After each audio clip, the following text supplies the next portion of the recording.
My name is Leo Vance, a healer without a license. At this moment, I'm being kicked around by three beefy thugs next to a dumpster in a back alley, cold rain mixing with the taste of blood in my mouth. $5 million! The leader, a man with a jagged scar across his face, snarled, grinding his boot into the back of my hand. You don't have it. We pulled the plug on your mother. Just when I thought they were going to kill me, three Rolls Royces glided to a stop at the mouth of the alley. An old butler in white gloves paid off my debt, then handed me a tablet. On the screen was a woman with a face carved from ice, a CEO, and a contract.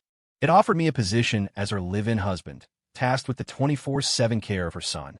The payment, my mother's life. My name is Leo Vance. I'm 29 years old, a healer without a license. Right now, three brutes are using me as a soccer ball next to a pile of garbage in an Ethelbert back alley. The icy rain tastes like blood. Don't play dead, Vance. Scarface hissed, twisting his heel on my knuckles. $5 million. If you don't have it by today, we're going to visit your old lady in the ICU and pull her oxygen tube. Half my face was pressed against the wet concrete, my wire-rimmed glasses shattered and hanging crookedly from my nose. A bitter laugh caught in my throat. The Vance lineage, a 1,000-year tradition of healers. My family possessed the unique art of diagnosing life and death through the sound of a person's voice and could snatch souls back from the devil's grip with a set of silver needles. And here I was, the last of the line, being threatened by a couple of low-life thugs using my mother's life as leverage. My ancestors were probably spinning in their graves. $5 million. I remembered a time when a simple wellness prescription I wrote for some wealthy socialite would fetch more than that. But times had changed. My family challenged the authority of the pharmaceutical titan, Langley Pharma. They orchestrated our downfall, branding us as charlatans practicing illegal, pseudoscientific medicine. Our licenses were revoked, and we were buried under a mountain of debt from a trumped-up malpractice suit. This is how heroes fall. Just as I resigned myself to being beaten to death, the shriek of tires tore through the downpour. A convoy of three black Rolls-Royce Phantoms, like silent steel behemoths, came to a halt. Their headlights cut through the alley's darkness like twin swords, illuminating us ants scrambling by the trash. The three collectors froze, their faces a mixture of confusion and fear. The rear door of the center car opened. An elderly man in a flawless tuxedo and white gloves, his silver hair combed perfectly, stepped out holding a massive black umbrella. He walked toward us, his steps steady and dignified, navigating the filthy puddles as if he were strolling across the red carpets of his own estate. His elegance was entirely out of place. "Gentlemen," the butler began, his voice calm, but carrying an authority that could not be questioned. "My employer wishes to discuss a business proposition with Mr. Vance. As for your debt, she has already settled it. Now, please disappear." Behind him, two bodyguards in black suits and sunglasses stepped forward. One of them snapped open a briefcase, revealing stacks of crisp, red-banded $100 bills. Scarface's eyes nearly bulged out of their sockets. 3 seconds later, he and his cronies were scrambling away down the other end of the alley, running for their lives. Finally, silence. The old butler angled the enormous umbrella over me, shielding me from the rain. He pulled a pristine white handkerchief from his coat and offered it to me, followed by a rugged, military-grade tablet. The screen lit up, revealing the flawlessly beautiful face of a woman. She was ethereally stunning, but as cold as ancient ice. Below her image was a digital contract with clauses so detailed they were pathological. The video call connected. Her voice, as frigid as her expression, came through the speakers. Leo Vance, former heir to the Vance apothecary tradition. License revoked for illegal practice, currently $5 million in debt. Mother, critically ill. Out of my research, you were once the top pediatric neurological specialist in the country. I'm offering you a choice. I wiped the blood from my face with the handkerchief, my eyes fixed on the contract. Party B, Leo Vance, shall marry into the Frost family as the contract husband of Party A, Serafina Frost. Party B is required to provide 24-hour care for Party A's son, Orion Frost, until his affective agnosia is unilaterally deemed cured by Party A. During the contract period, Party B's total daily speaking duration must be maintained between 4 to 6 hours, with an average vocal pitch between C4 and G4 to ensure optimal sonic therapy for Orion Frost. Party B is forbidden from engaging in non-essential conversation exceeding 60 seconds with any female other than Party A and her staff. Violations will result in a penalty of $100,000 per second. My eyes twitched. Was this an employment contract? This was an indenture agreement. No, it was more advanced than that. I was being hired as a human, voice-activated audio player with built-in nanny functions and a social castration clause. My gaze drifted to the end of the contract, to the compensation section. It listed a sum with more zeros than I had ever seen in my life, and an additional clause. Party A will assume responsibility for all of Party B's debts and provide his mother with the best medical resources available globally. A grim smile touched my lips. Did I have a choice? No, this was a deal with the devil, but it was also my only salvation. With a trembling finger, I signed my name on the screen. Fine. For my mother, I'd be a human MP3 player. Hell, I'd be a broken record. As of today, I, Leo Vance, was officially on the clock. Profession, contract husband and nanny. Also, human musical instrument. The estate they brought me to wasn't a home. It was a fortress of ice. Ethelgard Estate, sprawling over hundreds of acres. Its design was minimalist to the point of being cruel. As far as the eye could see, there were only 3 colors, black, white, and gray. Even the leaves on the trees seemed to be a restrained, disciplined shade of green. The first order of business upon entering was a decontamination process, rivaling that of a BSL-4 lab. 2 bodyguards escorted me into a stark white room where I was sprayed with an unknown disinfectant and ordered to strip. My worn-out shirt and pants, bargains I'd worn for 3 years, along with my underwear and socks, were picked up with tongs by a person in a hazmat suit, tossed into a biohazard bag, sealed, and incinerated. My only thought was, do I have some kind of supervirus on me? Is all this really necessary? Next, a new set of clothes was brought in. From the underwear to the outerwear, they were all brands I didn't recognize but which screamed exorbitant, with the style and color predetermined. After I changed, my phone, wallet, keys, all my personal belongings were confiscated. In their place, I was given a specially designed phone capable of contacting only the butler and the Ice Queen CEO. Mr. Vance, welcome to Ethelgard Estate. The old butler, a man named Abernathy, said with the same meticulous demeanor. He handed me a thick, black, gold-leaf manual. These are the rules of the estate. Please be sure to memorize them. I took it and flipped it open. My God, it was a dense, 365-rule tome, thicker than the criminal code. Rule number 1. Emitting any noise exceeding 80 decibels within the estate is prohibited. Rule number 37. Wake up at 6 a.m. daily. At 6:30 a.m., prepare breakfast for Master Orion. Ingredients must be measured to the exact gram. Rule number 182. After 10 p.m., you may not leave your room except in an emergency. I slowly closed the manual with one thought ringing in my head. Did I marry into wealth? Or did I just check myself into a high-security psych ward? What kind of control freak was this Serafina Frost to come up with such an inhuman set of rules? Mr. Vance, please follow me. I will take you to see Master Orion, Abernathy said, leading the way. We walked down a corridor that felt endlessly long, the thick wool carpet absorbing all sound. There are no paintings on the walls, only cold, geometric lines. I glanced up and spotted a discreet security camera in the corner of the ceiling. A few steps later, another one. I roughly estimated that I had passed at least 30 cameras since entering the main gate. This wasn't a home. It was a maximum security prison. And I was the new inmate. The door to the child's room swung open without a sound. It was an impossibly large room, big enough for a child to ride a bicycle in. But the color scheme was the same oppressive black, white, and gray. A thick, immaculate carpet covered the floor. Toys were arranged neatly in a corner like lifeless museum exhibits. A little boy of about 5 was sitting in the middle of the floor, silently building with blocks. He was as beautiful as a porcelain doll, his features so perfect he almost looked fake. His skin was translucently pale, his eyelashes long and curled. But his obsidian eyes were completely empty, devoid of any emotion. He was like a puppet without a soul. This was Orion Frost, my patient and my young employer.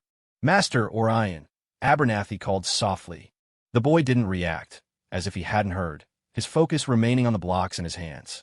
I walked forward and knelt in front of him, trying to make my voice sound as gentle and harmless as possible. Hello, Orion. My name is Leo. From today on, I'm going to be here to play with you, okay? He still didn't look up, not even a flicker of his eyelids. His world was one of absolute silence. I sighed. This wasn't going to be easy. Affective agnosia, an extremely rare, hereditary neurological condition. Patients with it don't lack emotions. Rather, the neurons in the brain responsible for receiving and expressing them are in a dormant state, unable to be activated by conventional external stimuli. Their world has no sound, no color, no joy or sorrow. And my voice, according to Serafina Frost's research, happened to be the only key capable of temporarily awakening those dormant neurons. I looked up, my eyes precisely locating the faint red light blinking on the hidden camera in the corner. I knew that woman, Serafina Frost, was watching my every move from somewhere, observing me like a lab rat. I took a deep breath, cleared my mind, and began my work. I didn't try to speak to him again. Instead, I sat down nearby, picked up a few blocks myself, and began to build slowly and rhythmically, mirroring his actions. I made no sound, using only my movements to tell him, "I'm here. I won't bother you. I'm just keeping you company." Time ticked by. The room was so quiet that only the sound of our breathing could be heard. I don't know how long it had been when I felt a gaze fall upon me. I didn't look up, keeping my focus on the blocks in my hand. But in my peripheral vision, I saw him. The little boy, who had been completely absorbed in his own world, had for the first time lifted his vacant gaze from his blocks and directed it toward me. It was only for a second, but he had definitely looked at me. At that moment, in the surveillance room on the top floor of the main house, Serafina Frost's hand, holding a coffee cup, paused imperceptibly. The next morning, I witnessed the full extent of the Frost fortune. Next to the child's room was a dedicated medical wing, filled with equipment more advanced than that of the city's top hospital. A team of foreign medical experts with blonde hair and blue eyes was gathered around Orion, running tests with various instruments. They spoke in technical jargon I could barely understand, but their conclusions were strikingly uniform. They were helpless. Ms. Frost, Master Orion's brain activity remains at an extremely low level, the white-bearded man in the lead said, speaking to the air. I knew he was addressing the hidden microphone.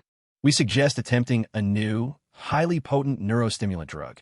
It might activate his emotional centers. However, the old man's tone shifted. The side effects of this drug are severe and could cause irreversible damage to his nervous system. I stood to the side, frowning. These Western doctors, their only solutions were drugs or surgery. Crude, simplistic, and without any finesse. In the control room, Serafina stared at the screen showing her son's pale face, her lips pressed into a thin line. She didn't speak. Her nails were digging deep in her palms. Just then I walked over. "Good morning, esteemed experts," I said with a smile, in fluent English. "I am Leo Vance, Master Orion's new private physician. With all due respect, your proposed solution only treats the symptoms, not the root cause." All eyes turned to me, filled with scrutiny and disdain. The white-bearded man pushed up his glasses. "Young man, we are a top-tier team of specialists from Harvard Medical School. And where did you graduate from?" I maintained my smile. "You probably never heard of my school." The Vance apothecary. Ignoring their stunned expressions, I walked straight to Orion, knelt down, and placed 2 fingers gently on his wrist. Observation, auscultation, interrogation, and palpation. This was the art passed down through my family for 1,000 years. A few seconds later, I looked up and said calmly, "Master Orion's condition does not originate in the cerebral cortex. It stems from a systemic disharmony, a malnourishment of the core spirit. In my tradition, we understand that vitality, spirit, intention, and will are all rooted in a balanced internal system. When that system is in discord, the spirit is thrown into chaos. That is the root of the problem." "Nonsense. That's pseudoscience," the white-bearded man sputtered, his face red with anger. I didn't argue. I simply looked at Orion and continued. "In the last 2 weeks, Master Orion has had 3 minor skin allergies, occurring after he consumed mango, deep-sea fish, and nuts, respectively. During his sleep at night, around 1 and 3 a.m., he experiences slight muscle spasms, and his respiratory rate momentarily changes. Am I correct?" After I finished speaking, the entire medical wing fell silent. Because these details were things that even their most sophisticated life sign monitoring equipment had failed to fully record and analyze. And I had stated them accurately and without error after only a few seconds of taking his pulse. In the control room, Serafina Frost looked at the confident, professional man on the screen, then at the thick but useless report from her team of experts. For the first time, a flicker of something called surprise appeared in her dark, icy eyes. She spoke in the microphone, her voice cold and decisive. "All of you out. Listen to him." I successfully dismissed the team of expensive foreign specialists. My last words to them were, "Saving a life isn't about which famous school you graduated from. It's about whether you have the heart to see your patient as a human being." I don't know if they understood, but they all looked as if they had swallowed a fly. I didn't immediately give Orion any medication. nor did I use any of my family's legendary acupuncture techniques. When dealing with a 5-year-old child, especially one whose spirit is malnourished, the key is to nurture, not to treat.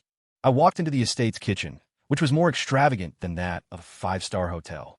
From a vast array of top-tier ingredients, I selected only a few of the most common: millet, yam, and dates. Then, from the small medicine kit I had brought with me, I picked out a few gentle herbs known for their calming properties. I personally prepared a fragrant and soothing restorative broth for Orion.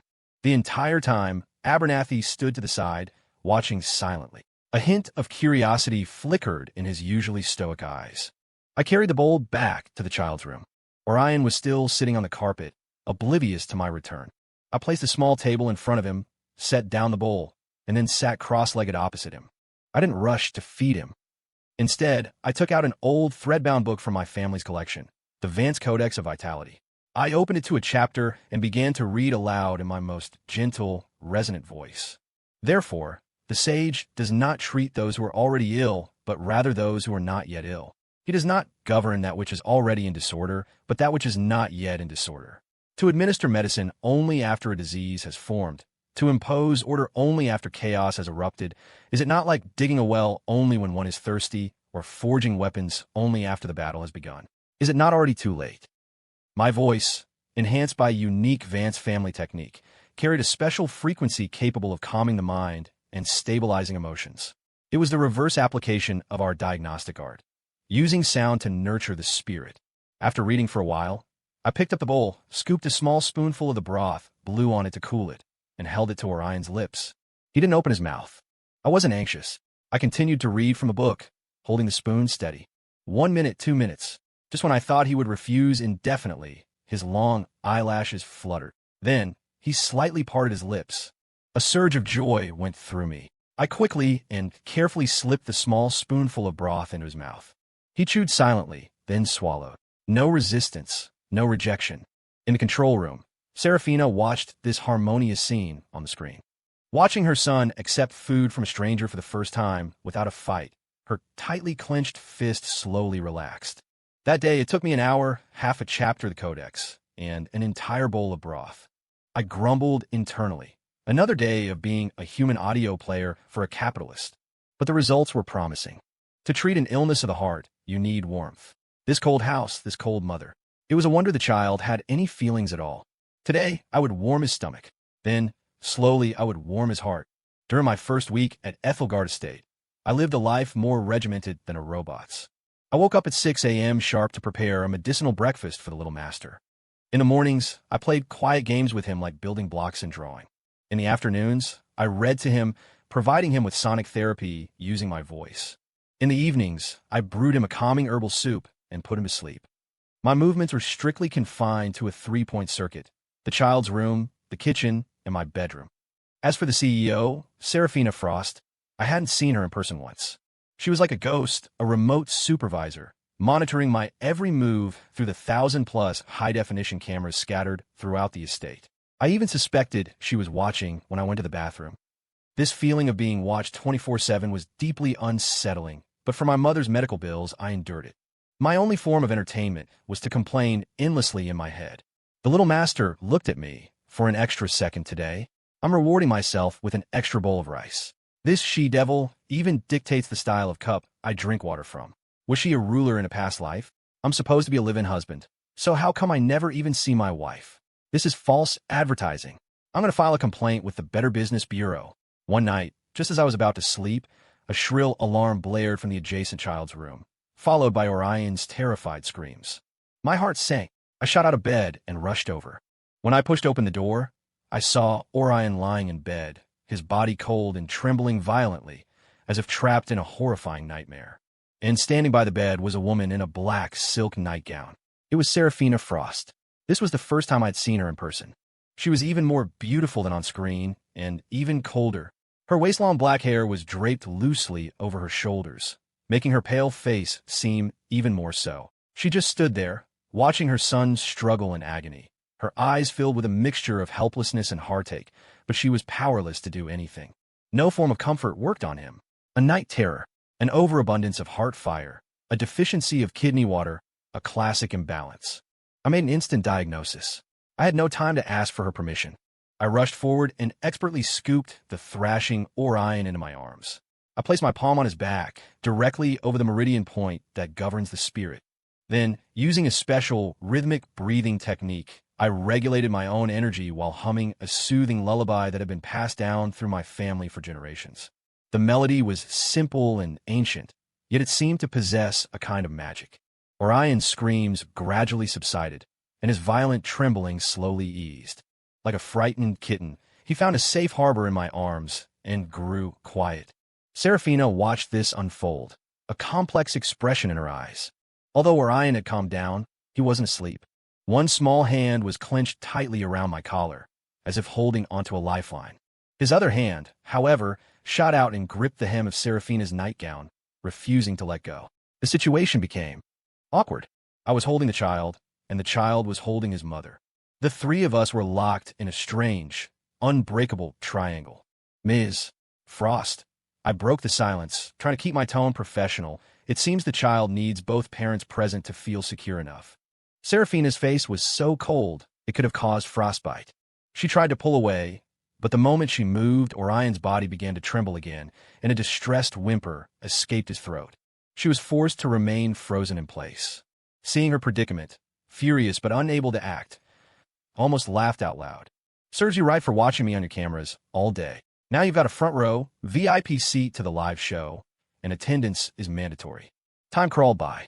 I sat on the soft carpet, holding the child. Serafina, forced to compromise her dignity, sat on the edge of the bed. No one dared to move, and no one spoke. A strange, palpable tension filled the air. To break the awkwardness, I began to softly tell Orion a story. Once upon a time, on a mountain far away, there was a temple. My voice echoed in the quiet room. In my arms, Orion's eyes slowly closed, and his breathing became even. He was asleep, but his two small hands still held onto us tightly, showing no sign of letting go. I tried to shift my position slightly, and he immediately frowned. Well, that settled it. Neither of us was going anywhere tonight. The night passed just like that. I held the boy in the same position until my arm was completely numb. Serafina also remained on the edge of the bed. Her legs must have been stiff as boards. The next morning, when Abernathy pushed the door open to deliver breakfast, he was greeted by a surprisingly domestic scene.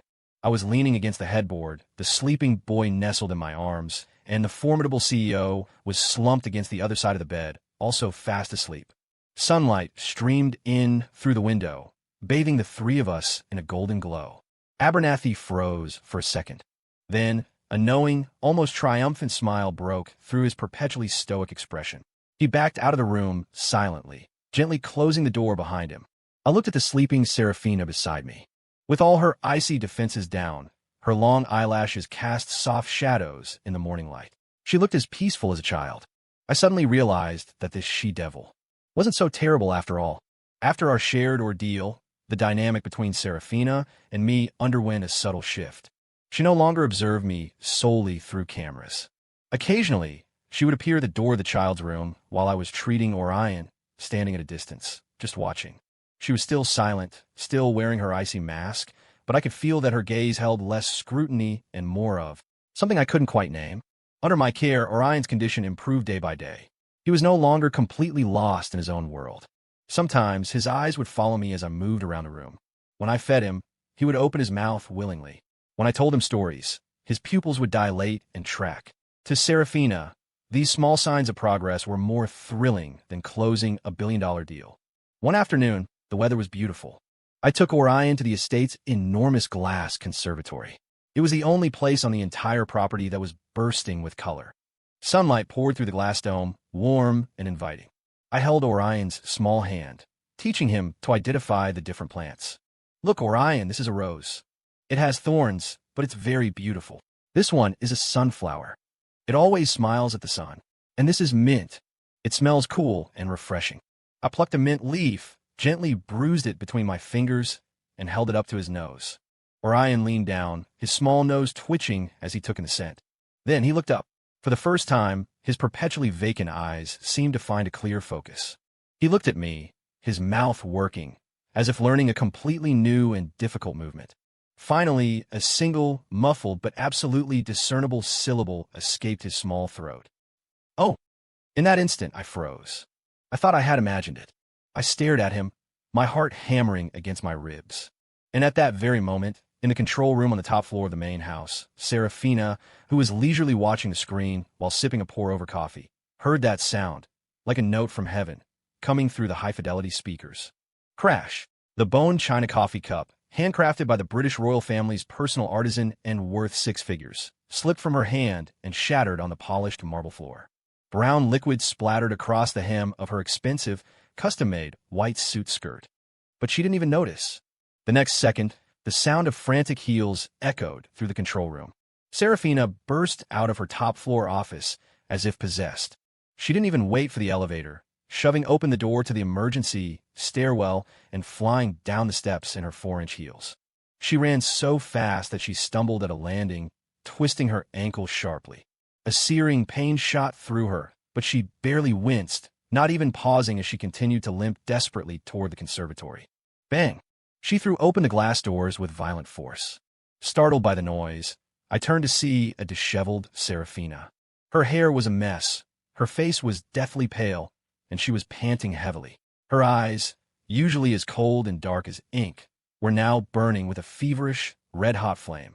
She rushed toward us, no, toward Orion. She dropped to her knees, her hands gripping his small shoulders, her voice trembling with violent emotion. Orion, you, say it again. Say it again for Mommy. She was too emotional, her grip too tight. Orion was terrified by this sudden, overwhelming display. His small body flinched. He instinctively turned and buried himself in my arms, clinging to my leg and hiding his face like a small animal seeking refuge. That unconscious act was a knife, and it plunged directly into Serafina Frost's heart. Seeing her son's retreat and his reliance on me, the last trace of color drained from Serafina's face. In that moment, all her strength, all her carefully constructed armor, shattered.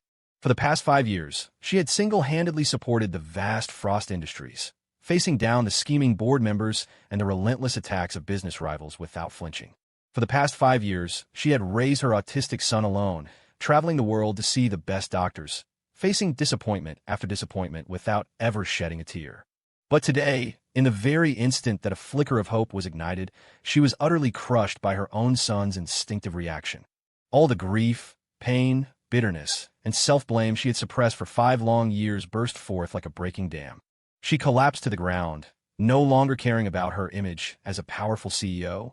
She covered her face with her hands and let out a choked, wounded sound, like a cornered animal. Tears streamed through her fingers, soaking the front of her expensive suit.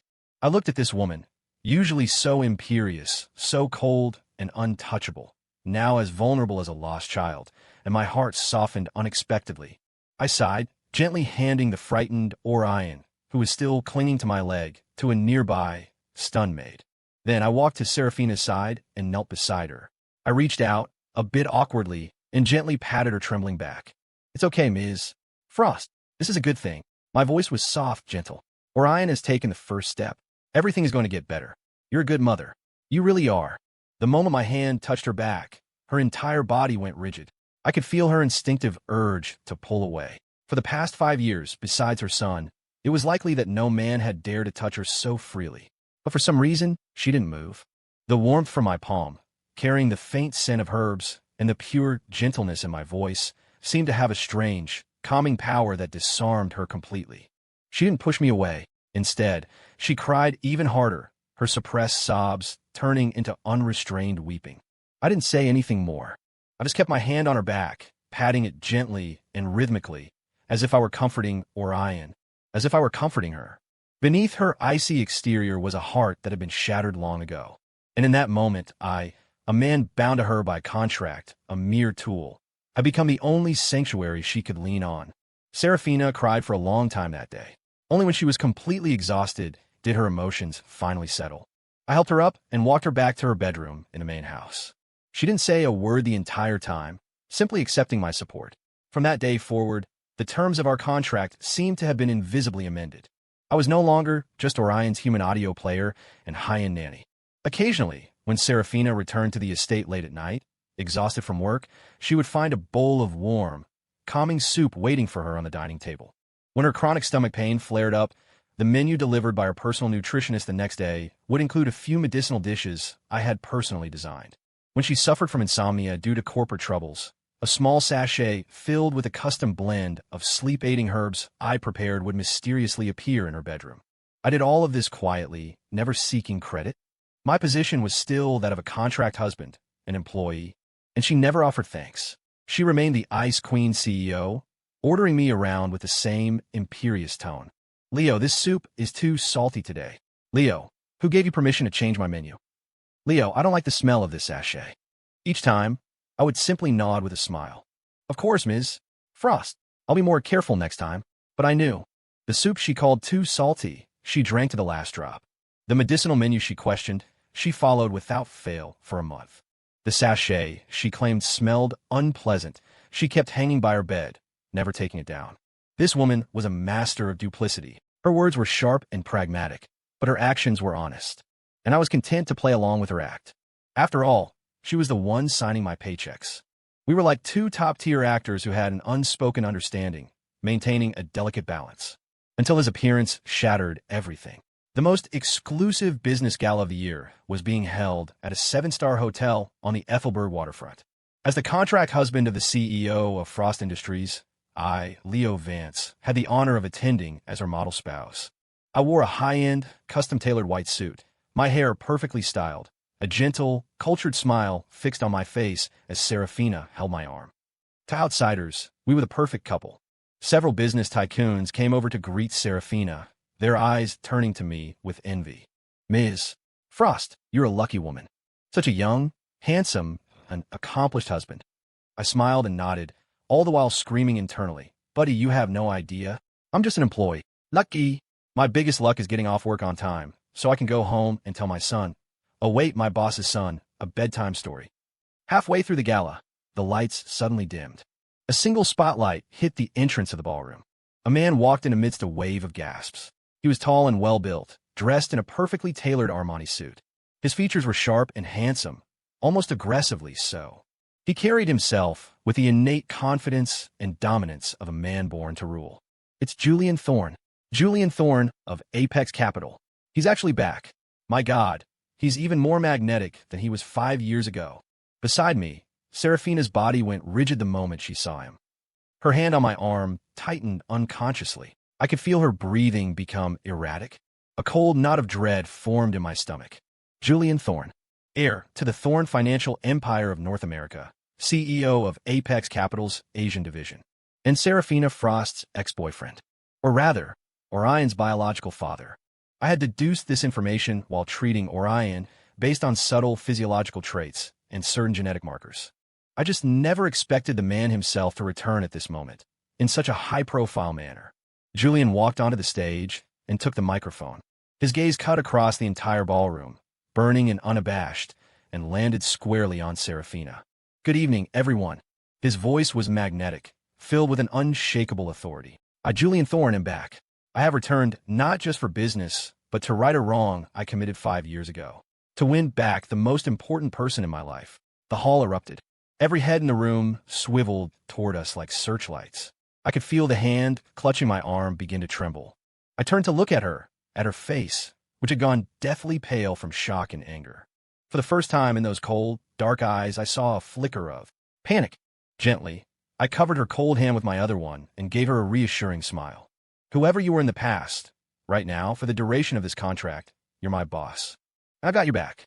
Today, I, Leo Vance, a humble working man, was about to go head-to-head with a so-called titan of capital. Julian Thorne's aggressive return was like a bombshell dropped on Ethelberg's high society. Speculation about his past relationship with Serafina and the truth of Orion's parentage became the talk of the town. Within Frost Industries, a dark tide began to stir. VP Evans, who had long coveted the CEO position, immediately started cozying up to Julian like a shark smelling blood. The two colluded, planning to use this scandal to drag Serafina down. Suddenly, she was under attack from all sides. But she was Serafina Frost, the queen who was decisive and ruthless in the world of business. She quickly regained her composure and began to calmly handle the mounting pressure. I noticed, however, that she was returning to the estate later and later, the exhaustion on her face growing heavier. She spent more and more time alone in the control room. Julian, after his public declaration of love failed, resorted to a more direct and brutal approach. He bypassed the estate's multi-layered security system and forced his way in. That afternoon, I was reading to Orion from a book of Greek myths when Abernathy knocked on the door, his expression grim. He said, "Miss Frost requested my presence with the young master in the main sitting room." Holding Orion's hand, I walked into the vast, cold room, and my eyes immediately fell on the man sitting on the sofa, radiating power. Julian Thorne. Beside him stood two arrogant-looking lawyers. Serafina sat in the main chair, her expression frozen. "Serafina, stop lying to yourself." Julian stood up as we entered and slapped a file down on the table in front of her. It was a legally binding DNA report. The cover page featured a photograph of a 5-year younger Julian, holding a newborn baby with a look of pure joy. The background was a hospital delivery room.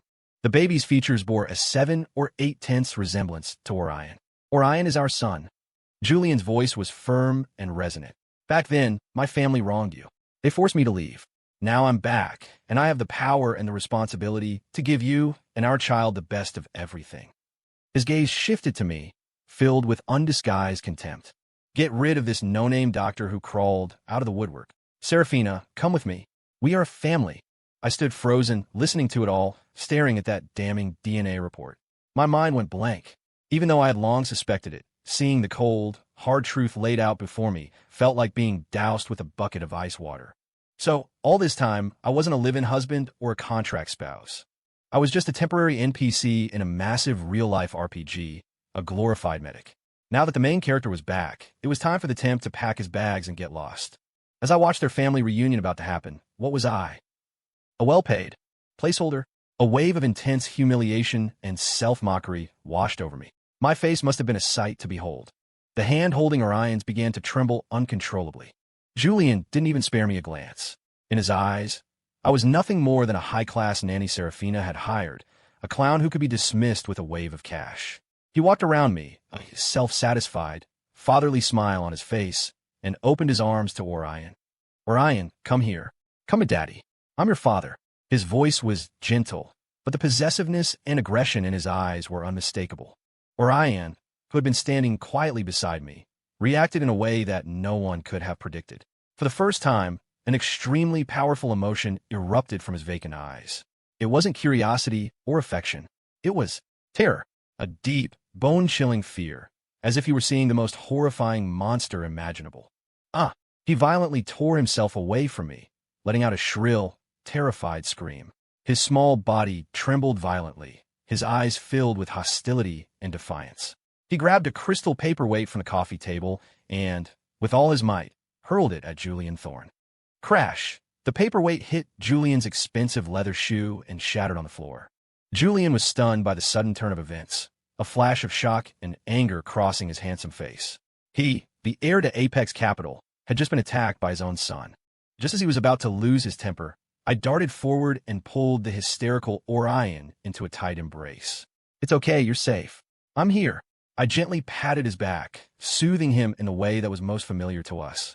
Miraculously, the moment he was in my arms, Orion's piercing screams stopped. He was like a small boat that had found a safe harbor, instantly quieting down. But he continued to glare at Julian with eyes full of hatred and fear. His one uninjured hand clutched my shirt with all its strength, as if he were using every ounce of his being to declare to the world who he belonged to. For Julian Thorne, this was a stake through the heart. His own flesh and blood saw him as a monster, while a complete stranger was the child's only sanctuary. His face instantly turned darker than the bottom of a pot. Serafina watched the scene unfold, her expression incredibly complex. She looked at her terrified son, her furious ex-boyfriend, and the contract husband who held her child protectively. The long-rusted scales of justice in her heart began to sway violently for the first time. She knew that things had spiraled completely out of her control. After that disastrous confrontation, the atmosphere in the estate plunged back to freezing, and I, Leo Vance, retreated completely into the shell of a doctor and an employee. I no longer engaged in any affectionate interactions with Orion, like holding his hand or hugging him. I simply performed my duties mechanically and professionally, preparing his medicinal meals, monitoring his vitals, and providing him with sonic therapy. I was even more distant with Serafina. When I spoke to her, I always used ma'am and miss. Frost. My words and actions creating an uncrossable chasm between a subordinate and his superior. My heart felt as if it were encased in a thick layer of ice. I told myself over and over, Leo, don't forget your place. You're just a tool hired to do a job. Other people's family drama has nothing to do with you. When the contract is up, take the money, go treat your mother, and avenge your family. That's what matters. Serafina clearly noticed the change in me. The entire estate, because of my self-imposed isolation, became as quiet, oppressive, and lifeless as it had been before I arrived. In the control room, she stared at the screen, at the man who was polite and impeccable, but who had lost his former gentle smile. For the first time, she felt something akin to panic. She realized she had grown accustomed to hearing his warm voice reading stories to her son every day, accustomed to the comforting bowl of soup on the table when she returned home, exhausted, late at night, accustomed to being able to let down her guard just a little when he was around. But now, all of that had vanished with Julian Thorne's return. She was not happy at all. Meanwhile, the external pressure mounted. Thwarted in his appeal to fatherhood, Julian began to attack Frost Industries on the business front. He teamed up with VP Evans and several old guard board members who had long been dissatisfied with Serafina, citing that Serafina Frost's status as an unwed mother and her chaotic private life have seriously damaged the corporate image, making her unfit to lead Frost Industries. They instigated a move to convene an emergency shareholder meeting to impeach her. Suddenly, Serafina was trapped between a rock and a hard place. Although I appeared indifferent on the surface, I couldn't truly remain uninvolved. After all, if Serafina fell, who would pay for my mother's medical bills and my $5 million debt? Professionally and personally, I couldn't let her fail. I picked up the special phone I had been neglecting, the one that could only contact Abernathy and Serafina, and dialed the number I had never called before. Hello, Ms. Frost? It's Leo Vance, regarding VP Evans and Julian Thorne. Perhaps I can be of some assistance. The tension in the Frost Industries boardroom was thick enough to cut with a knife. Around the long, oval conference table sat the company's directors and shareholders, every one of them with a grim expression.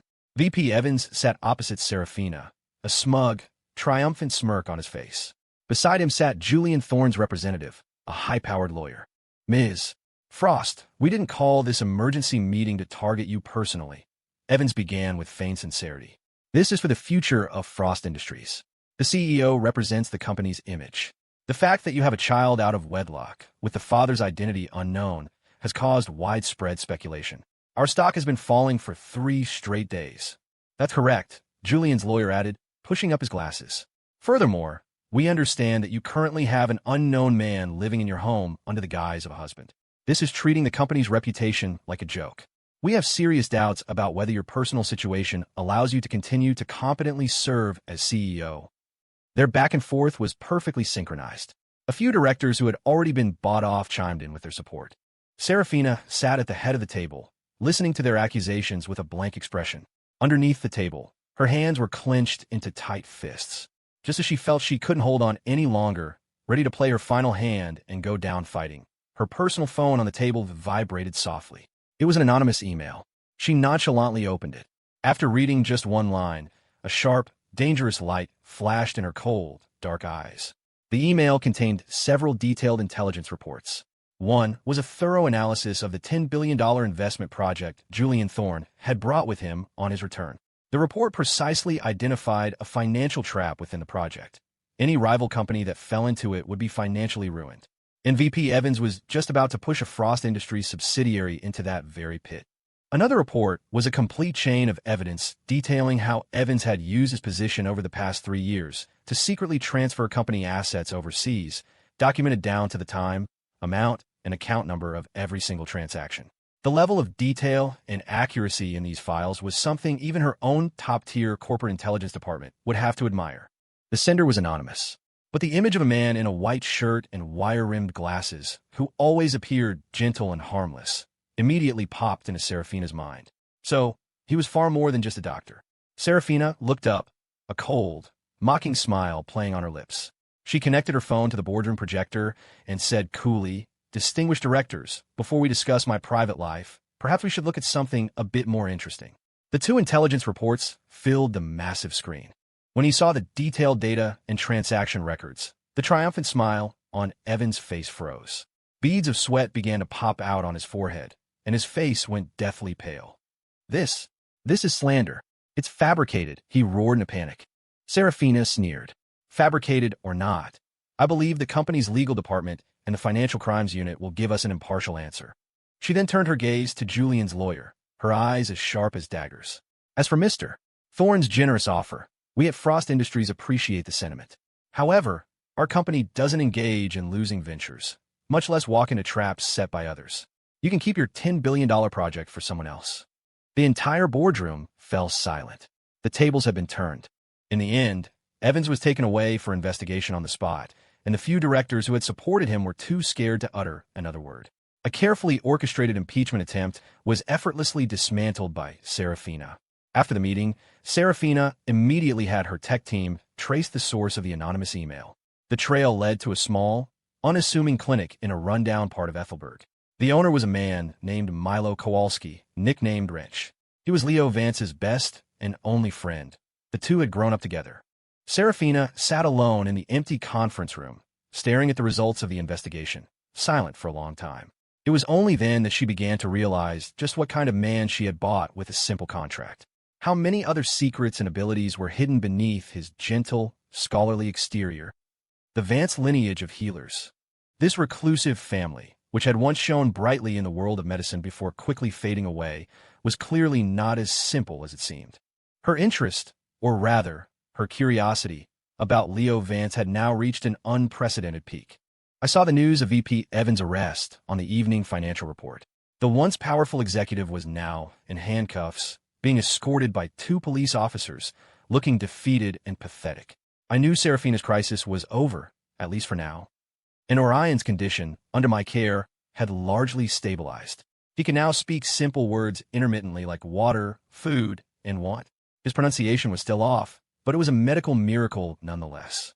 My mission, it seemed, was complete. I didn't want to remain a superfluous background character in the awkward and strange family drama of these 3 people.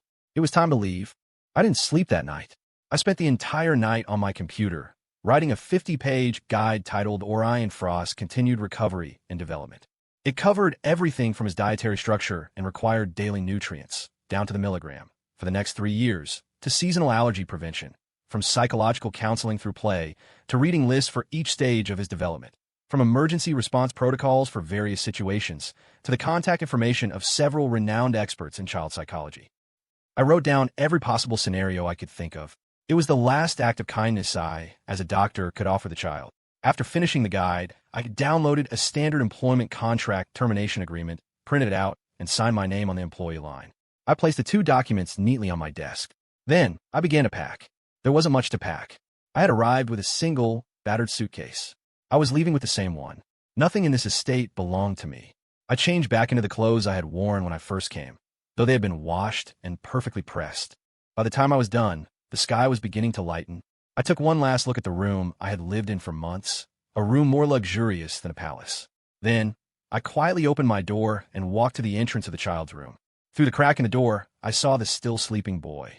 He looked peaceful, a slight smile on his lips, as if he were having a pleasant dream. "Goodbye, little guy." I turned, dragging my battered suitcase behind me, and walked toward the estate's main gate, one step at a time. I didn't look back. In the control room on the top floor, Serafina hadn't slept a wink. Through the screens, she watched Leo type out every single word of that 50-page guide. She watched him print out that glaring termination agreement and sign his name. She watched him neatly fold all the clothes that belonged to the estate and place them in the closet, then change back into his own cheap, old clothes. She watched him drag that battered suitcase, take one last look at her son's room, and then turn resolutely toward the main gate. He was leaving. The thought struck her like a bolt of lightning. A raw, panicked feeling, as if her heart were being physically carved out of her chest, seized her. She didn't even have time to think. Her body reacted before her mind could catch up. She shot up from her chair. Dressed in her silk nightgown, without even putting on slippers, she ran barefoot out of the office. Heels were too slow. Once again, she took the emergency stairs, sprinting down from the top floor. Her mind was a complete blank, possessed by a single thought. Don't let him leave. Absolutely do not let him leave. He is my son's medicine. He is also mine. No one is taking him away from me. Leo, you stop right there. A woman's voice, trembling, breathless, almost a roar, shattered the morning calm of the estate. I had just reached the main gate, my hand on the handle, when the sound stopped me in my tracks. I turned around, and I saw Serafina. The eternally noble, composed, and meticulous O was now running barefoot on the cold flagstones, her nightgown in disarray, her hair flying wildly, sprinting toward me with absolute desperation. Her face was etched with a panic and distress I had never seen before. I was stunned. Serafina ran up to me, gasping for breath, and blocked my path. Without a word, she snatched the termination agreement from on top of my suitcase and, with a series of sharp rips, tore it to shreds. The pieces of paper fluttered in the morning breeze. I stared at her, dumbfounded by her actions, unable to process what was happening. "Ms. Frost, what are you?" "I just checked the astrological charts," she panted, spouting the most absurd nonsense. "Mercury is in retrograde today. It's a bad day for everything, especially for terminating contracts." I was speechless. I took a deep breath, trying to remain calm and rational. "Ms. Frost, we are both highly educated individuals. We should believe in science." "I'm the boss," she interrupted, her logic completely despotic. "What I believe in, my company believes in, and my estate believes in it too." My God, was this how capitalists operated? So unreasonable. Suppressing a laugh, I pulled another identical termination agreement from my pocket. "Ms. Frost, I came prepared. This is a backup."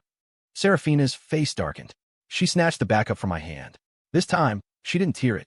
Instead, she pinched the paper between her delicate fingers, as if assessing its quality. Then she sneered. "This is 20-pound paper. Too thin. It lacks substance and doesn't reflect the sanctity of our agreement. As per company policy, all important legal documents must be printed on premium, 24-pound imported artisan paper. Therefore, this agreement is invalid. Go back and reprint it." On my paper, I was speechless. Today, I was learning the true meaning of making up excuses to achieve a goal. I looked at her beautiful face, flushed from her run, but still trying to maintain a facade of composure, and said patiently, "Ms. Frost, our contract clearly states that the standard for a cure is to be defined unilaterally by you. Orion's condition has largely stabilized. I believe my contractual obligations have been fulfilled." "Who says?" she retorted immediately, her excuses becoming more and more outlandish. "You may have cured his autism, but you've caused him to develop a new condition, Leo Vance Dependency Syndrome." Leo Vance Dependency Syndrome. My mouth twitched. I thought I had misheard. "That's right," Serafina declared with righteous conviction, as if the disease were listed in the official medical manuals. "He becomes emotionally unstable when he can't see you. He loses his appetite. He can't sleep at night. This is a severe side effect caused by your improper treatment. It's a classic case of iatrogenic malpractice. You, Leo Vance, must take full responsibility." I was utterly speechless. A doctor for so many years, and this was the first I had ever heard of such a disease. The Nobel Prize in Medicine really owed you one, Ms. Frost. I looked at this woman, this CEO who was now resorting to shameless, petulant behavior. And for the first time, I felt a headache coming on. Reason wasn't working. Brute force was out of the question. I sighed, deciding to give up the fight. "All right, Ms. Frost. Even if I am responsible for this malpractice, there should be a resolution. Tell me, what will it take for you to let me go?" Seeing my softened stance, a flicker of triumph, almost imperceptible, flashed in her eyes. But her face maintained the expression of a creditor who held all the cards. She played her trump card. "First, all of your personal documents, from your driver's license and passport to your college library card, are currently in my safe." My jaw dropped. "Second," she continued, her tone flat, but the content terrifying, "last week, I took the liberty of signing both of our names to the Guardian files for every school Orion will ever attend, from kindergarten through university. These are all top-tier, global private institutions. Once a Guardian's information is entered, it cannot be changed for life, barring extraordinary circumstances." I was completely floored. So, she looked at me, a victorious smile touching her lips, a smile tinged with a sick, possessive obsession. "If you leave, Orion will be a ghost for the rest of his life. He won't be able to attend school, he won't be able to travel abroad, and he'll even have legal trouble inheriting my estate. Leo Vance, the choice is yours." I stared at her, unable to say a word. Ruthless. Absolutely ruthless. She had cut off all my escape routes, locked me down, and thrown away the key. I finally understood. From the moment I signed that contract, I had fallen into a carefully crafted cage named Seraphina Frost, and I was the songbird she had her eye on. Want to fly away? Not a chance. She had welded the windows shut. What could I do? I could only admit defeat. I silently picked up my battered suitcase, turned around, and began the walk of shame back to the house. Wait, Seraphina called out. I turned back, expecting another, even more twisted demand.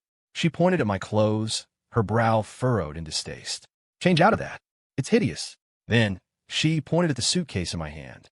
And get rid of that. The master of Ethelgard Estate carrying something like that around is an embarrassment. The master? Before I could react, she had already turned and was walking back toward the main house with elegant strides, the morning sun casting a long shadow behind her. I was under house arrest. Although my living conditions were even better than before, Seraphina even had Abernathy knock down a wall to combine the large guest suite next to the master bedroom into a personal study and apothecary for me. I couldn't feel happy. A vague, persistent frustration gnawed at me. I started to deliberately avoid Seraphina. If she was on the first floor, I went to the second. If she was in her bedroom, I stayed in my study.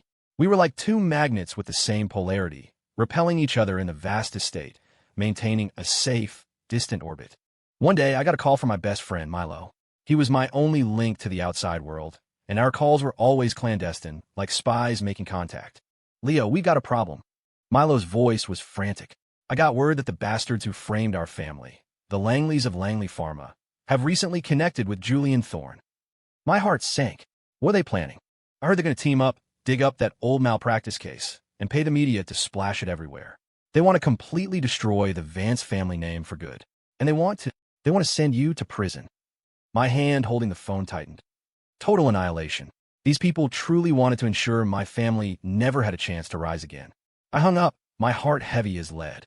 What was I supposed to do? With my current resources, I couldn't possibly fight against two behemoths like the Langley family and Julian Thorne. I couldn't even leave this estate. I locked myself in my study, smoking one cigarette after another, trying to think of a way out. What I didn't know was that every word of my conversation with Milo had been transmitted through the omnipresent surveillance system, directly into the ears of the woman on the top floor of the main house. In the control room, Seraphina stared at the screen, at the man with a furrowed brow and a face full of despair. For the first time, a flicker of murderous intent appeared on her perpetually icy face. Her expression was deadly serious. She picked up the red, encrypted private line. It's me. Mobilize Frost Industries' highest-level corporate intelligence and legal teams. I want you to investigate Langley Pharma. I want all of their dirty laundry, from tax evasion and falsified drug trial data to their bribery records. I don't want a single thing missed. Also, notify our team on Wall Street. I want you to short Langley Pharma's stock. Spare no expense. I want that company completely erased from the map before the sun rises tomorrow. The next day, while I was still racking my brain about how to fend off the combined attack from the Langley family and Julian Thorne, an explosive piece of news hit the headlines of every financial media outlet. Pharmaceutical giant Langley Pharma implodes overnight. Founder Alistair Langley taken into custody amidst multiple serious violations. Stock plummets, wiping out billions. Bankruptcy proceedings initiated. I stared at the news on my phone, completely stunned. Langley Pharma, a titan that had dominated the nation's medical industry for decades, a deeply entrenched behemoth, had collapsed overnight. How was that possible? Who could possibly have that kind of power? As I stood there in shock, Abernathy knocked and entered. He respectfully handed me a manila envelope. Mr. Vance, Ms. Frost asked me to give this to you. Puzzled, I opened the envelope. Inside were two official documents. One was a ruling from the Supreme Court, retrying my old malpractice case. The verdict: the plaintiff had fabricated evidence and committed perjury. The original conviction was overturned, and my reputation as Leo Vance, heir to the Vance lineage of healers, was fully restored. The other document was a new, top-tier, nationally recognized medical license, reissued to me by the National Medical Board. I held the two heavy documents, my heart shaking. The nightmare that had plagued me for 5 years, the family vendetta I had carried for 5 years, the injustice I thought I would spend a lifetime trying to clear, had all been taken care of by that woman. In a single night, effortlessly. The intercom on the study wall buzzed to life. Seraphina's voice came through, as cold as ever, but with a hint of something unnatural in it. Did you see it? I took a deep breath and spoke into the intercom, my voice full of sincerity. Ms. Frost, thank you. Don't thank me. Her voice paused for a moment, as if she were choosing her words. The reputation of the Vance family is now tied to the reputation of Frost Industries. Your honor, Leo Vance, is my honor. If you leave, you'll be embarrassing me. Do you dare? Listening to her domineering, yet fiercely protective words, I suddenly smiled. A smile so raw it brought a sting to my eyes. I realized for the first time that behind this woman's tyranny was her own clumsy way of protecting me. The thick wall of ice around my heart, at that moment, seemed to crack. No, ma'am, I don't dare, I replied softly. From now on, whatever you say goes. The intercom was silent for a long time. Then, there was a faint, almost inaudible. The fall of the Langley family sent shockwaves through the industry. Julian Thorne lost a key ally and took a massive hit. His plan to destroy me naturally fell apart. And as for me, Leo Vance, the weight on my shoulders was finally lifted. I stopped deliberately avoiding Serafina. Our relationship seemed to return to that strange initial balance, but something was different. For instance, when she came home late from work, I would still leave a bowl of hot soup for her. But now, when I brought it to her, I'd add, Ms. Frost, drink it while it's hot. It's good for your stomach. She would still be sharp-tongued. Mind your own business. But as she drank the soup, her eyes would unconsciously drift in my direction, and the corners of her perpetually tight lips seemed to relax just a fraction. For instance, when a difficult case gave her a headache, I no longer just silently left her a calming sachet. I would walk into her top-floor office, a place no one but her was allowed to enter, and give her a head massage and perform acupuncture. I used my family's unique techniques to relieve her neurological fatigue. At first, she was resistant. Leo, don't forget your place. Who allowed you in here? I would just smile and sterilize the needles. Ms. Frost, don't forget my other position. I'm a doctor, and you are my patient. After a few times, she stopped protesting. Whenever I treated her, she would close her eyes and enjoy the rare moment of relaxation. In that space, where it was just the two of us, she would let down all her defenses. Occasionally, she would even talk to me about some of the troubles at the company, and I would offer my suggestions. I might not understand business, but I understood people, and often the games of business are, at their core, games of the human heart. Our relationship slowly thawed and warmed through these small moments. The atmosphere of the entire estate, because of our change, became warm again. Even Orion started smiling more. He could now clearly say Leo, and occasionally, with my encouragement, he would shyly look at Serafina and call her Mom. Whenever that happened, a rare, incredibly gentle smile would bloom on Serafina's icy face. I thought that life would continue on like this, peaceful and warm, until the night of the thunderstorm. With his professional and romantic ambitions both crushed, Julian Thorne was hit hard. Adding to that, the old guard of the Thorne family was pressuring him relentlessly to bring the family's bloodline, Orion, back into the fold. Under the immense strain, the Golden Boy's psyche finally snapped. He made a desperate, insane decision. He hired a team of retired Special Forces mercenaries from overseas, planning to storm Ethelgard Estate on a stormy night. His objective was singular, to take Orion. That night, the storm was ferocious, with crackling lightning and booming thunder. The estate's security system immediately sounded its highest level alarm, its shrill cry tearing through the night's quiet. I was in Orion's room, reading him a story when the alarm went off. A sense of dread washed over me. Abernathy burst in, frantic. Mr. Vance, it's an emergency. We have intruders on the grounds. Ms. Frost says to take the young master to the underground safe room immediately. Without a second thought, I scooped up a bewildered Orion and followed Abernathy toward the basement. The entire estate was in chaos. The sounds of a fierce struggle and shattering glass came from outside. The estate's security team had clashed with the mercenaries. We had just reached the first-floor foyer when several mercenaries in black tactical gear and carrying weapons broke through the defense line and charged in. Leading them was the naughty-ranged Julian Thorne.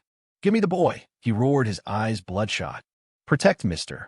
Vance and the young master," Abernathy shouted, leading a few bodyguards to fearlessly charge the intruders. I held Orion tightly and ran toward another safe passage amid the chaos. If we could just make it to the safe room, we would be secure. But one mercenary broke free from the guards and sprinted after us like a panther.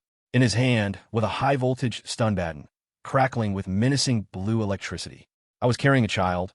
I couldn't run fast enough. He was closing in. Put the kid down. The mercenary roared from behind me. How could I ever do that? I held Orion tighter, shielding him with my body, and ran with all my might. But my stamina was no match for these professionally trained killers. Just as I was about to reach the safe room door, the mercenary caught up. His stunned baton swung mercilessly toward Orion in my arms. In that split second, my mind went blank. Without thinking, my body reacted on pure instinct. I spun around, using my own back to shield the child in my arms. Bzzzt, a violent electric current shot through my body. The intense pain made me convulse, and a choked grunt escaped my lips. The taste of blood filled my mouth as a trickle escaped the corner of my lips. But my arms, holding the child, did not loosen their grip. I had used my own body to block the potentially fatal blow. Leo, Orion, nestled in my arms, felt my trembling and saw the blood on my lips. The fog of confusion that always clouded his eyes, in that moment, completely dissipated. In its place was a storm of raw fury and heart-wrenching pain. He looked at the mercenary who had hurt me and was advancing again.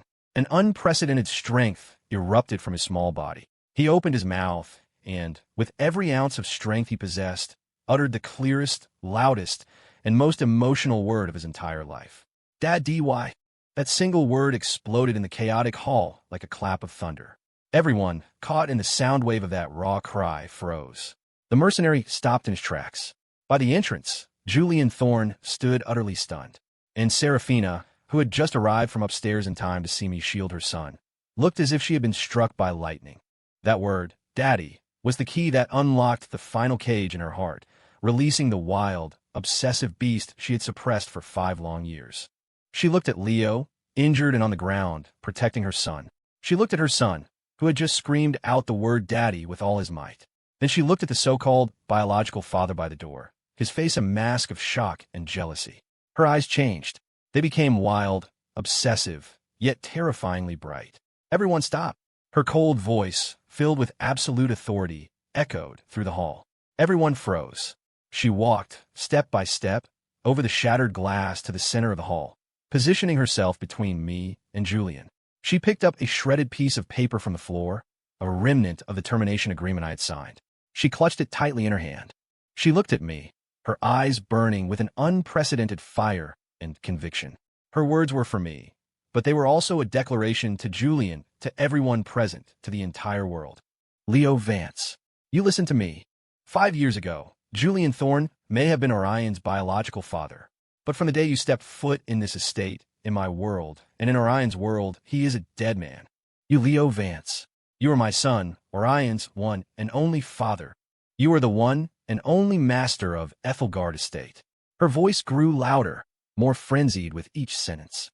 Finally, she looked at me, her beautiful eyes blazing with a possessive desire so intense it was almost pathological. Today, if you dare to take one step out of this door with my son, I will personally break your legs, chain you to my bed, and make sure you never go anywhere ever again. With that, my vision went black, and I lost consciousness. I woke up to the familiar smell of hospital disinfectant. I was lying in a ridiculously luxurious VIP suite. The crystal chandelier on the ceiling hurt my eyes. I shifted, and a searing pain shot through my back. Don't move, a familiar cold voice, laced with tears, commanded. I turned my head. Seraphina was slumped by my bedside. She was still wearing the silk nightgown from that night, looking disheveled. Her face was tear-streaked, her eyes red and swollen like a rabbit's. She had been holding my hand, seemingly having kept vigil all night, and had just dozed off before I woke her. On the other side of the room, Orion sat quietly on a small stool, his big eyes fixed on me, full of worry and guilt. When he saw I was awake, he slid off the stool, ran to my bedside, and whispered, Daddy, does it hurt? A warmth spread through my chest. I raised my uninjured hand and ruffled his hair, smiling at him. It doesn't hurt. Daddy's a superhero. Seeing me awake, Seraphina seemed to realize her discomposure. She quickly let go of my hand, sat up straight, and wiped her face with the back of her hand, instantly resuming her Ice Queen persona. But her swollen eyes and trembling eyelashes betrayed her. She picked up a bowl of steaming, top-grade bird's nest soup from the bedside table and shoved it toward me gruffly. You're awake. Drink it. Your medical bills, along with your pain and suffering compensation, will be calculated and deducted from your salary for the rest of your life. Seeing her trying so hard to be tough, I couldn't help but smile. I didn't take the bowl. Instead, with my good hand, I reached out and, for the first time, took her hand, which was cool and trembling slightly. I wrapped my palm around it and gave it a gentle squeeze. Her body went rigid again. A deep blush crept up from the base of her neck, spreading to her ears. I looked at her, the smile in my eyes deepening. "Ms. Frost," I teased, "is Frost Industries hiring for any permanent positions?" I elaborated, "The kind that comes with benefits for a spouse, where the spouse is also the boss." Whoosh! Seraphina's face instantly turned crimson, as red as a ripe apple. She stared at me, her lips parted as if to say something, but no words came out. Finally, in a fluster, she whipped her head to the side, leaving me with a view of her bright red ear. Looking at her, so flustered and adorable, my mood soared. Even the pain in my back seemed to fade away. Julian Thorne's fate was grim. He was arrested for multiple felonies, including breaking and entering, attempted kidnapping, and assault. With the combined testimony of Seraphina and me, and the relentless efforts of Frost Industries' top legal team, he was convicted on all counts and sentenced to 10 years in prison. The once mighty Thorne family, crippled by the scandal and Seraphina's subsequent ruthless business reprisals, saw its fortunes collapse.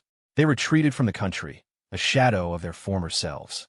The board members who had sided with Julian were all systematically purged from Frost Industries by Seraphina's iron fist. After this battle, her position as CEO was unshakable. And I, Leo Vance, transitioned from a contract husband to the rightful master of Ethelgard Estate. My mother was moved to the best care facility in the world, receiving top-tier treatment, and her health improved daily. My family's name, the Vance lineage of healers, was cleared. The storm had passed. A year later, a magnificent wedding was held in Ethelberg. The groom was me. The bride was Seraphina Frost. At the ceremony, I wore a white suit with intricate, traditional embroidery on the lapels, a nod to my family's heritage. Seraphina wore a custom-designed couture gown covered in diamonds. So beautiful, she looked otherworldly.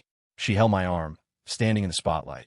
And for the first time, her perpetually cold face wore a genuine, gentle smile of pure happiness. A 6-year-old Orion, now fluent and articulate, served as our ring-bearer in a handsome little tuxedo. He walked up to us, held a microphone, and declared in his sweet, childish voice, "Congratulations to my daddy and my mommy on your wedding. I wish you happiness forever." The crowd erupted in applause. I looked at my radiant wife beside me, and my bright, lovely son below the stage, and my heart filled with an unprecedented sense of contentment and joy. We had all been sick. Orion's illness was of the body. Seraphina's was of the heart, and mine was of fate. But thankfully, we found each other and became each other's cure, saving and healing one another. Several years later, on a sun-drenched afternoon, the lawn of Ethelgard Estate was filled with laughter. Now in my 30s, I had shed the last of my youthful uncertainty, replaced by the quiet confidence of a mature man. Dressed in casual clothes, I was leaning back on a bench, watching the scene before me. My wife, Seraphina, very pregnant with our second child, was sitting on a picnic blanket on the grass. Time had been exceptionally kind to her, leaving no trace on her face.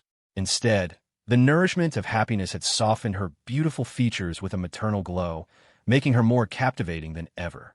Orion, now a handsome young boy, was lying with his head on his mother's belly, seriously conducting his own version of prenatal education. "Listen up, little sister," he said authoritatively to the bump. "I'm your big brother, Orion. When you come out, you have to listen to me. Also, you have to remember the one who's always smiling and is super gentle. That's Daddy." In this one, he pointed to Seraphina's face, choosing his words carefully. "The one who always has a serious face but actually loves us very, very much. That's Mommy." Seraphina was both amused and exasperated by his speech. She reached out and playfully tapped his head. "You talk too much." She looked up, saw me watching from a distance, and gave me a soft, warm smile. I smiled back, walked over, and sat down beside her, pulling her in my arms. She leaned comfortably against my shoulder, watching our son chase butterflies across the lawn. "Leo," she said softly, "thank you." "For what?" "Thank you." She turned to look me in the eyes, her voice sincere, "for healing Orion and for healing me." I leaned down and placed a gentle kiss on her forehead. The sunlight bathed us in its warmth. I looked at our son playing in the distance, felt the warmth of my wife and our unborn child in my arms, and smiled softly. "The feeling is mutual. Cure. The end."